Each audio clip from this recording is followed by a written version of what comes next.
औज़ुबिल्लाहिमिनश्शैतानिर्रजीम बिस्मिल्लाहिर्रहमानिर्रहीम। अस्सलाम वालेकुम स्टूडेंट्स, उम्मीद करती हूँ आप सब खैरियत से होंगे। तो हमने कल देखा था अरेनियस कॉन्सेप्ट ऑफ एसिड और बेस। तो अब हम इसके फ़वाइद देखेंगे, एडवांटेज देखेंगे कि अरेनियस के इस कॉन्सेप्ट से हमें क्या क्या देखने को मिला, क्या इसके साथ और चीज़ें हमें पता चली।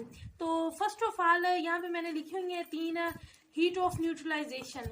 हमें हीट ऑफ न्यूट्रलाइजेशन का पता चला कि हीट ऑफ न्यूट्रलाइजेशन एसिड और बेस की कैसे होती है।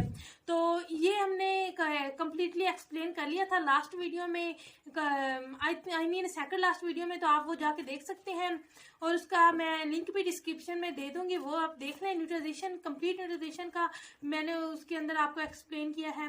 And the second one is acid and base as catalyst. एक अरहेनियस के इस कॉन्सेप्ट से हमें ये पता चला कि एसिड और बेस किस तरह एक कैटलिस्ट के तौर पर इस्तेमाल कर सकते हैं। ये बहुत से ऐसे रिएक्शन होते हैं जिनको स्पीड अप करने के लिए, स्लो डाउन करने के लिए, स्टॉप करने के लिए, मतलब कैटलिस्ट जो काम करते हैं वो एसिड और बेस किस तरह कैटलिस्ट के तौर पर यूज करते हैं। हम कैटलिस्ट तो आपको पता होगा, मैं आपको बताती चलूँ कि कैटलिस्ट वो होता है जो रिएक्शन को इन्हेंस करता है, रिएक्शन के अंदर टेक पार्ट करता है, लेकिन वो उसी तरह रिएक्शन के कंप्लीट होने के बाद वो उसी तरह हमें मिल जाता है। वो रिएक्शन में टेक पार्ट नहीं करता, लेकिन रिएक्शन की स्पीड को स्लो डाउन करता है या स्पीड अप करता है हमें जो चाहिए होती है। ये होता है कैटलिस्ट। तो अरेनियस के कॉन्सेप्ट से हमें पता चला कि एसिड और बेस किस तरह कैटलिस्ट के तौर पर इस्तेमाल होते हैं, यूज किए जाते हैं। Then the third one is strength of acid and base. Arrhenius concept of acid and base हमें ये पता चला कि एसिड और बेस की स्ट्रेंथ क्या है। अब स्ट्रेंथ ऑफ एसिड और बेस क्या होती है ये मैं आपको बता दूं।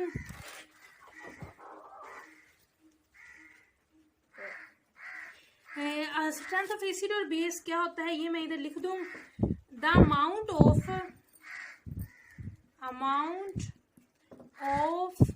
H पॉजिटिव मतलब हाइड्रोजन आयंस और OH negative hydroxyl ions in an acid और base.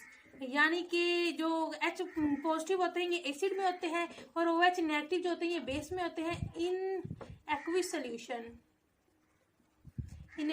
Solution.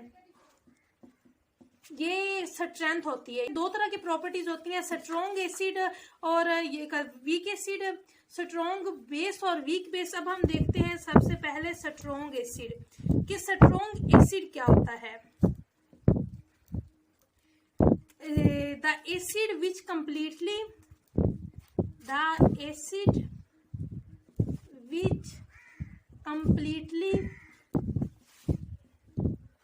Dissociates.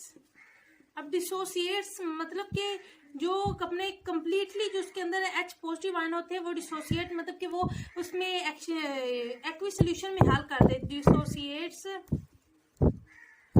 Its H positive ions in aqueous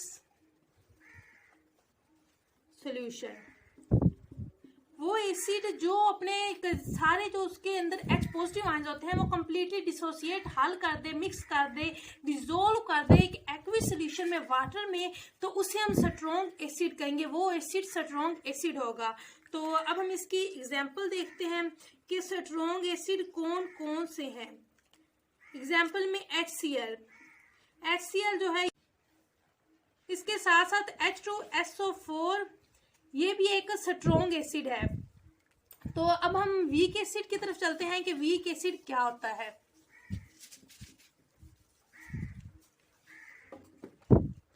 तो वीक एसिड देखते हैं।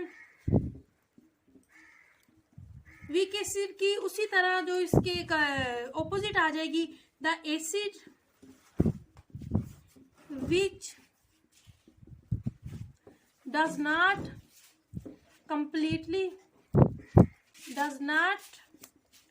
completely dissociates its H positive ions in water or aqueous solution. This type of acid is called weak acid. वो acid जो अपने जो H positive ions होते हैं वो कम्प्लीटली डिसोसिएट मुकम्मल तौर पर वो अपने एक्विस सोल्यूशन के अंदर हल नहीं कर देता, डिसोसिएट नहीं कर देता, वो वीक एसिड कहलाएगा। तो इसके हम एग्जांपल देखें तो इसकी एग्जांपल है CH3COOH, CH3COOH, ये एक वीक एसिड है। तो मैं इसके साथ आपको बताती चलूँ कि वो सारे एसिड्स जो जिसके अंदर कार्बन होता है, C होता है, वो ज़्यादातर वीक एसिड्स होते हैं। और इसके साथ साथ ये जो है ये एसिटिक एसिड है, acetic acid is a weak acid. ये कम्प्लीटली अपने जो H पॉजिटिव आयंस होते हैं उनको डिसोसिएट नहीं करता। उसके बाद है H2CO3, carbonic acid, this is carbonic acid. ये भी अपने जो है H positive ions completely dissociate नहीं करता, इसी वजह से ये भी एक वीक एसिड है। तो आई थिंक कि आपको वीक एसिड और स्ट्रॉन्ग एसिड की समझ आ गई होगी। तो अब हम बेस की तरफ चलते हैं कि वीक बेस और स्ट्रॉन्ग बेस क्या होता है। तो first we see strong base,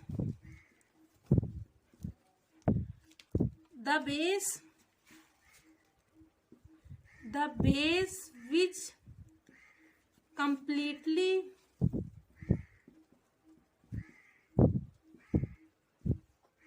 dissociates, वो बेस जो कम्प्लीटली डिसोसिएट मिक्स कर दे अपने OH नेगेटिव आयंस, क्योंकि बेस के अंदर OH नेगेटिव आयंस होते हैं जो कम्प्लीटली डिसोसिएट कर दे इन एक्विस सोल्यूशन। ये सब कुछ हम एक्विस सोल्यूशन में देख रहे हैं, क्योंकि अर्हीनियस ने हमें सब कुछ जो बताया था, जो भी एसिड और बेस की डिस्टिंग्विशन या फिर हम किस तरह पता चला सकते, ये सब कुछ इसने एक्विस सोल्यूशन में हमें कहा था। तो हम एक्विस सोल्यूशन में ही देखेंगे। तो हमें ये पता चल स्ट्रॉन्ग बेस का पता चल जाता है कि जब सारे OH नेगेटिव आयंस जो एक्विस सोल्यूशन के अंदर डिसोसिएट हो जाएं तो वो स्ट्रॉन्ग बेस होगा।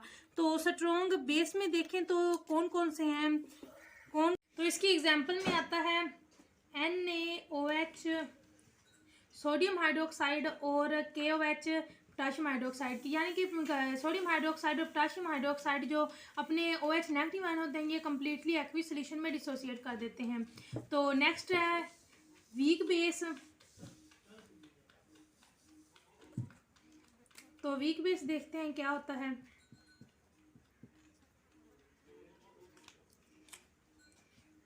The base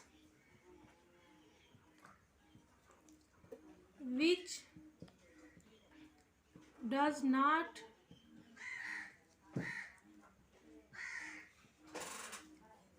completely dissociates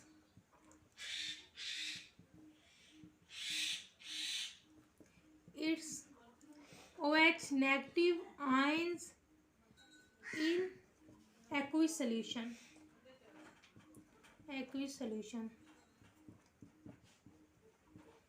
weak base वो होते हैं जो अपने एक्विस सोल्यूशन में अपने OH नेगेटिव आयंस को जो है वो कम्प्लीटली मिक्स या डिसोल्व या डिसोसिएट नहीं करते। तो हम इसे ये भी कह सकते हैं the base which partially dissociates it's OH negative ions in aqueous solution, कि कम्प्लीटली डिसोसिएट नहीं करते, ये पार्शली डिसोसिएट करते हैं। तो इसकी एग्जांपल में देखें तो आता है अमोनियम हाइड्रोक्साइड NH4OH और CaOH2 कैल्शियम हाइड्रोक्साइड। तो ये वीक बेसिस हैं। तो इस तरह हमें Arrhenius concept of acid and base से पता चला कि हमें use of neutralization acid and base as catalyst, strength of acid and base हमें ये पता चलता है। तो I hope you all understand this lecture. Please thumbs up and subscribe my channel. Thank you.